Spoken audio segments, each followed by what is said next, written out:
Hello! ഇത് Kinder Joy പോലിരിക്കുന്ന ഒരു മിഠായിയാണ് ട്ടോ. അതിൻ്റെ ടോയ്സ് ഒക്കെ വരുന്ന ഒരു പാർട്ട് ഉണ്ടല്ലോ, അതാണ് ട്ടോ നമ്മളിവിടെ കിളിക്കൂട് ഉണ്ടാക്കാനായിട്ട് എടുത്തിരിക്കുന്നത്. ആദ്യം തന്നെ അതിൻ്റെ ആ എക്സ്ട്രാ വന്ന 2 വാല് പോലത്തെ ഒരു സംഭവം ഉണ്ടായിരുന്നു. നമ്മൾ കട്ട് ചെയ്ത് കളഞ്ഞിട്ടുണ്ട്. പിന്നെ ക്ലേ ആണ് ട്ടോ. ഫെവിക്രൈലിൻ്റെ ക്ലേ ഇല്ലേ, അതാണ് നമ്മളിവിടെ എടുത്തിരിക്കുന്നത്. അത് വെച്ചിട്ട് നമ്മൾ നന്നായിട്ട് അപ്ലൈ ചെയ്ത് കൊടുക്കുന്നുണ്ട് ട്ടോ. ആ ഒരു ബാക്ക് സൈഡ് ഫുൾ അപ്ലൈ ചെയ്ത് കൊടുക്കുന്നുണ്ട്.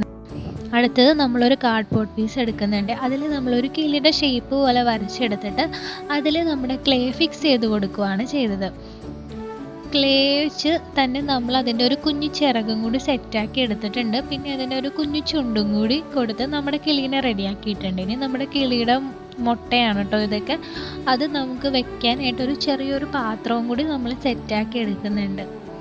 എന്നിട്ട് ആ 2 കുഞ്ഞു മുട്ടകളും ഞാൻ ഇതിനകത്ത് ഫിക്സ് ചെയ്ത് കൊടുക്കുന്നുണ്ട് കേട്ടോ. ഇനി നമുക്ക് ഇതൊക്കെ നന്നായിട്ട് ഡ്രൈ ആക്കാനായിട്ട് വെക്കാം. അടുത്തത് നമ്മൾ അതിൻ്റെ ഉള്ളിൽ, അതായത് നമ്മുടെ ആ ഒരു സംഭവത്തിൻ്റെ ഉള്ളിലായിട്ട് ക്ലേ വെച്ചിട്ട് ഈ സംഭവം ഒട്ടിച്ചു കൊടുക്കുക കേട്ടോ. ഇതെന്താണെന്ന് വെച്ചാൽ ചെടിയുടെ വേരാണ് കേട്ടോ. ഞാനിവിടെ ചകിരിയാണ് ആദ്യം നോക്കിയത്, പക്ഷേ എനിക്ക് ചകിരി അവൈലബിൾ അല്ലാത്തത് കൊണ്ടാണ് ചെടിയുടെ വേര് വെച്ച് ചെയ്തത്. അപ്പോൾ നിങ്ങൾക്ക് ഏതാണോ അവൈലബിൾ അതനുസരിച്ച് ചെയ്താൽ മതിയേ.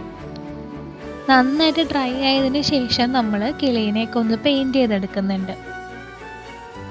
ഈ പെയിൻറ് ഞാൻ ചെറുതായിട്ടൊന്ന് ചേഞ്ച് ആക്കിയായിരുന്നു കേട്ടോ.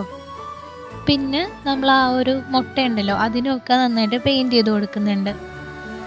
ഇനി അതിൻ്റെ ബാക്ക് സൈഡാണ് കേട്ടോ, അതും നമ്മൾ പെയിൻറ് ചെയ്ത് കൊടുക്കുന്നുണ്ട്. എല്ലാം ഡ്രൈ ആയതിന് ശേഷം നമ്മൾ പെയിൻറ് ചെയ്യാവുള്ളേ.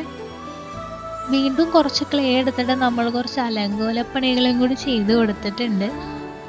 അങ്ങനെ നമ്മുടെ കുഞ്ഞു കിളിക്കൂട് ഇവിടെ റെഡി ആയിട്ടുണ്ട് കേട്ടോ. ഈ കിളീനെയും മുട്ടേനെയും നമ്മൾ ഇവിടെ ഫിക്സ് ചെയ്തതും ക്ലേ യൂസ് ചെയ്തിട്ടാണ് കേട്ടോ.